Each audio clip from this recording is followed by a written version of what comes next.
Antes de continuar con el vídeo, necesitamos vuestra ayuda para continuar con la misión. Por favor, dadle me gusta ahora al vídeo y cuando terminéis de escucharlo, escribid un comentario y compartidlo. Militia est vita homini super terram. La vida del hombre sobre la tierra es lucha. Luchemos juntos.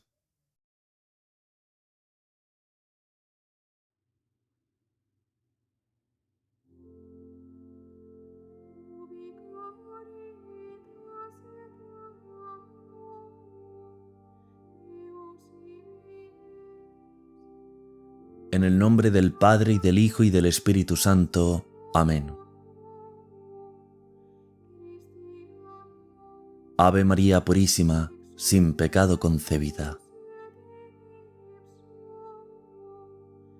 Visiones y revelaciones de la beata Ana Catalina Emmerich. Visiones de la Navidad. Introducción. En las visiones completas de la vida de Jesús y de María, el lector hallará numerosos pormenores de la Sagrada Familia en el viaje a Belén y el nacimiento del divino infante en la gruta. Las contemplaciones de este capítulo son cuadros aislados, vinculados a distintos actos de la vida de Ana Catalina, que le sugieren reflexiones de carácter histórico, como el del año del nacimiento del Redentor y los sucesos de Roma y Oriente en la gloriosa noche, de carácter etnográfico, como la descripción de lugares de África y Asia y de los habitantes de la región que baña el río del Ganges. De carácter alegórico, el del jovencito que le da una corona de perlas, el del ángel de la paciencia vestido de verde y el de la anciana cubierta de telarañas, encerrada por los jóvenes pendencieros y escandalosos que representan la Reforma protestante. Resultan conmovedoras las escenas donde la vidente aparece entre la Sagrada Familia, buscándole albergue y ayudándola con trabajos y oraciones.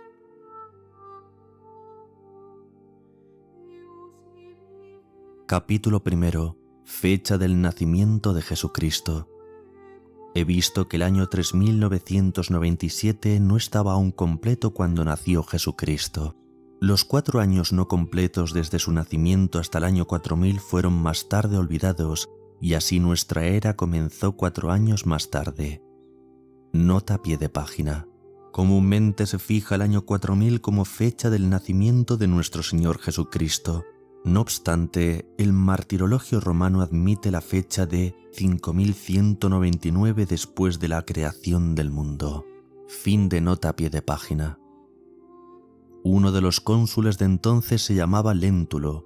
Era un antepasado del sacerdote y mártir Moisés, cuyas reliquias tengo aquí, el cual vivió en tiempos de San Cipriano.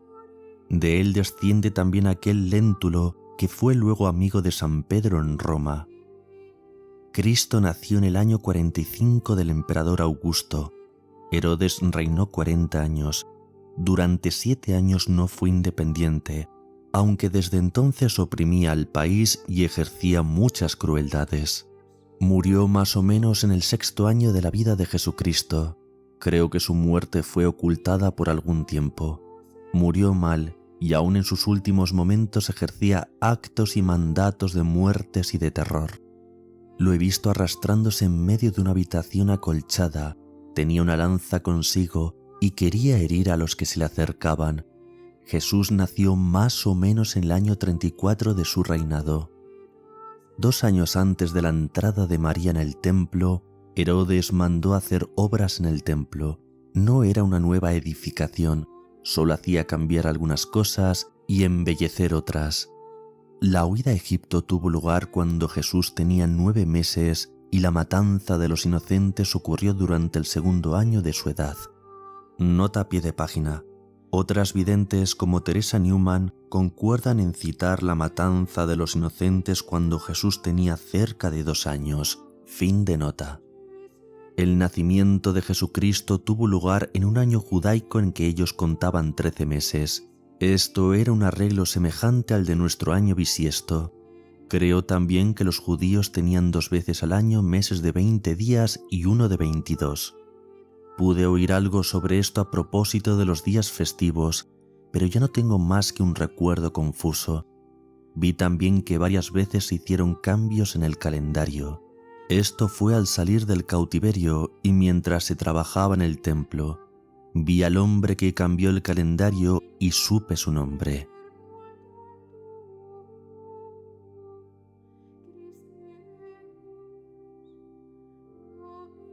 Capítulo 2.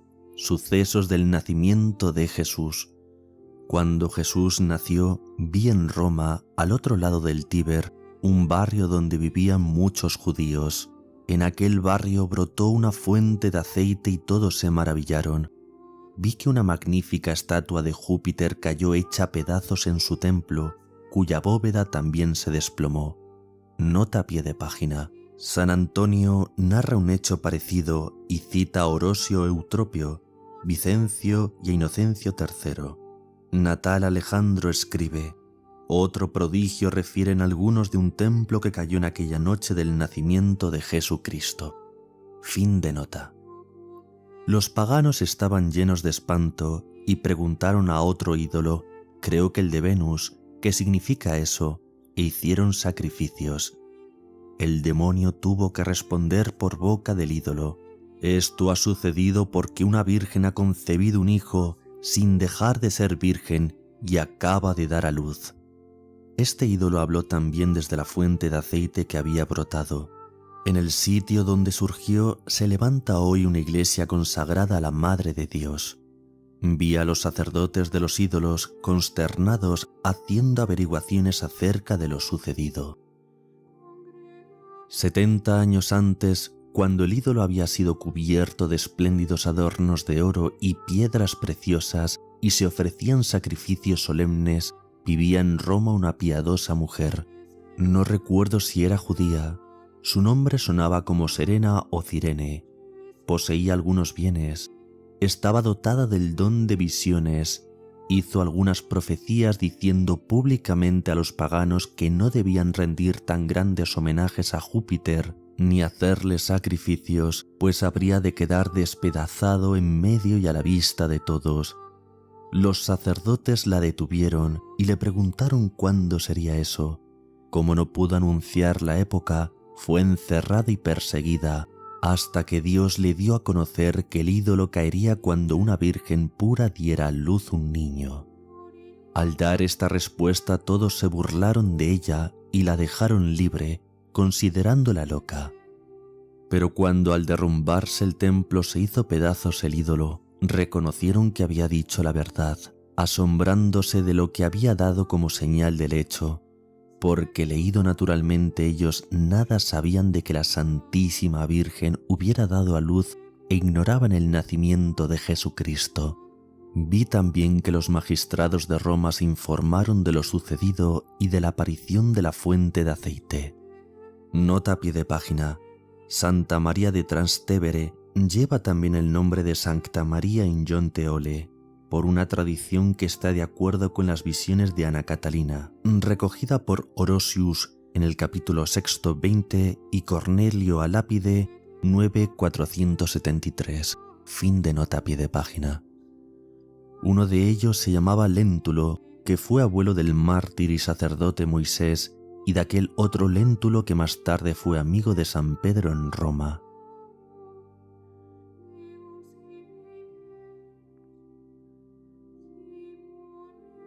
Capítulo 3. La visión del emperador Augusto. También he visto algo relacionado con el emperador Augusto, pero ya no lo recuerdo bien. Nota a pie de página. Natal Alejandro escribe: bajo el reinado de Augusto sucedieron muchos prodigios que se referían al nacimiento de Cristo, de los cuales hablan los antiguos y presentes escritores. Nicéforo escribe: Augusto ofreció al oráculo pítico un sacrificio y preguntó quién ocuparía el imperio después de él. No recibió respuesta. Repitió el sacrificio y preguntó por qué el oráculo callaba. Me puer hebraos divus deus ipse governans, cedere sede jubet, tristenque, redire sub orcum aris ergo devine tacitus discedito nostris. Un niño hebreo, el Dios que gobierna a los dioses, me ordena marchar de este templo, y volver a los amargos infiernos de ahora en adelante, pues aléjate en silencio de nuestros altares. Este oráculo del emperador Augusto son hexámetros dactílicos, uno de los versos más usados en la poesía latina.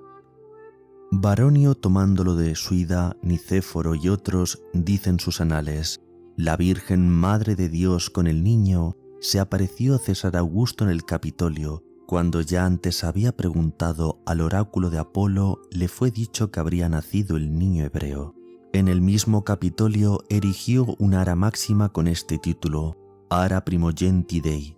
En este mismo lugar, Constantino Magno levantó un templo a la memoria de la Virgen Madre de Dios, templo que aún existe y se llama comúnmente Ara Coeli, donde se señala el lugar de la visión de Augusto. Fin de nota.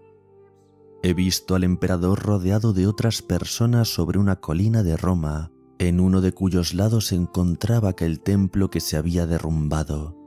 Unas gradas llevaban hacia la cumbre de la colina, donde había una puerta dorada, bajo la cual se trataban diversos asuntos. Cuando el emperador bajó de allí, vio hacia el lado derecho sobre la colina una aparición en el cielo. Era una virgen sobre un arco iris, con un niño suspendido en el aire y que parecía salir de ella. Creo que el emperador fue el único que vio esta aparición.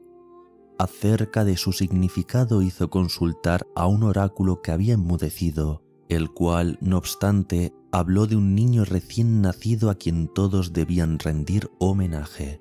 El emperador hizo erigir entonces un altar en el sitio de la colina donde había tenido la aparición, y después de haber ofrecido sacrificios, dedicó este lugar al primogénito de Dios. De todo esto he olvidado la mayor parte.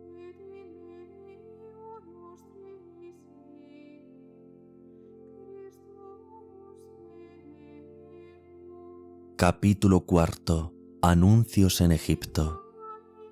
También en Egipto vi un acontecimiento que anunciaba el nacimiento de Cristo. Mucho más allá de Matarea, de Heliópolis y de Menfis, enmudeció un célebre ídolo que pronunciaba habitualmente toda clase de oráculos. El rey mandó hacer sacrificios en todo el país para obtener que dijera por qué callaba. El ídolo fue obligado por Dios a responder que guardaba silencio y que debía desaparecer, porque había nacido el Hijo de la Virgen y que en aquel mismo sitio sería levantado un templo en su honor. El rey quiso levantar ese templo allí mismo cerca de donde estaba el ídolo. No recuerdo ya todo lo que sucedió, solo sé que el ídolo fue retirado y que se levantó allí un templo a la anunciada Virgen y a su niño, siendo honrados a la manera pagana.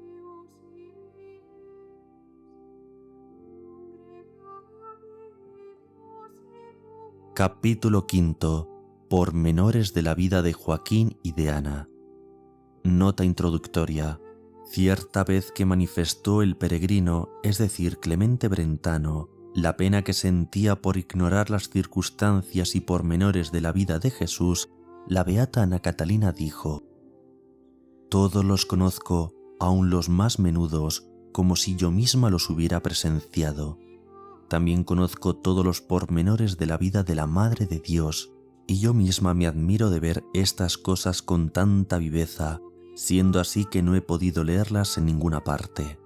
Ana ya había tenido varios hijos, pero conocía que el verdadero retoño no había venido todavía, por lo cual pedí a Dios con oraciones, ayuno y sacrificios que le otorgara la gracia que le había prometido. 18 años aproximadamente vivió sin tener más hijos, muy afligida, atribuyendo humildemente a sus pecados que no se cumpliera aquella promesa. Se dirigió Joaquín al templo de Jerusalén para presentar algún don como sacrificio expiatorio, pero hubo de ser despedido. Hizo oración muy apenado y en sueños recibió la certidumbre de que su mujer tendría una hija. Ana alcanzó también la misma promesa y en el tiempo señalado tuvo una niña por nombre María. Como Joaquín y Ana supieron que ella era un don puro del Señor, resolvieron llevarla al templo y consagrarla a su santo servicio. La condujeron pues al templo cuando solo tenía 3 años. Después que llegaron a él quisieron tomar de la mano a la niña que iba vestida de seda azul celeste para subir con ella las gradas del templo. Pero María la subió sola con gran presteza y agilidad, y de esta manera entró con sus padres en el templo. Al despedirse de ellos no mostró miedo ni tristeza, sino que estaba tranquila y confiada en manos de los sacerdotes. Ya en el templo fue instruida en todas las cosas en las cuales debía trabajar. Cuando cumplió los 14 años, escribieron a sus padres para que vinieran por la niña, pues según los estatutos no se podía permanecer en él de esta edad en adelante. De muy buen grado se hubiera ella quedado en el templo en estado de doncella, pero esto no le era permitido. Sus padres no sabían cómo hallar un esposo digno de tan soberana niña, y así acudieron al templo para consultar al Señor sobre este punto. Se dispuso pues que los jóvenes que aspirasen a su mano llevasen una vara al Sancta Sanctorum, pero éstas quedaron sin cambiarse. Como si hubiesen ordenado con tal motivo nuevos sacrificios y oraciones, se oyó una voz que decía que allí faltaba la vara de un joven, y después de haberse inquirido acerca de esto, se dio con José, de noble familia, quien por su sencillez y por su estado de célibe era menospreciado por los suyos. Habiendo pues llevado también su vara al Sancta Sanctorum, a la mañana siguiente se vio que había florecido y que en el extremo superior tenía una azucena. Le fue por tanto confiada María en calidad de esposa. Luego que María le dijo que tenía hecho voto de perpetua virginidad, se alegró mucho José. María no dejaba de pensar constantemente en el Salvador prometido, pero en su humildad solo pedía a Dios que la hiciera sierva de aquella a quien él hubiese elegido para madre del Mesías, por lo cual concibió gran temor cuando el ángel anunció su excelsa maternidad. De todas sus apariciones y del mensaje del ángel, nada dijo a su esposo.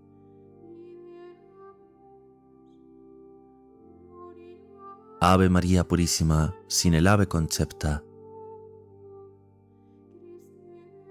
In nomine Patris et Filii et Spiritus Sancti. Amén.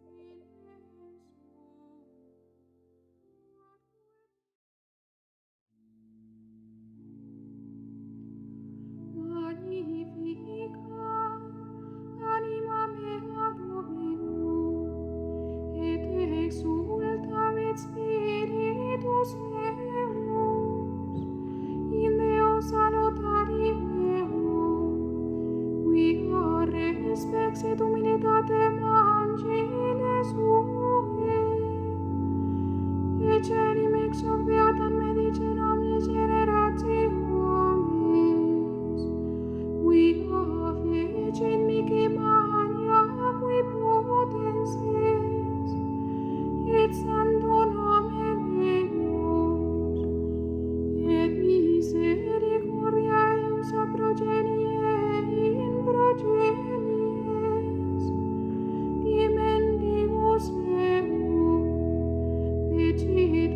potentiam in brachio suo,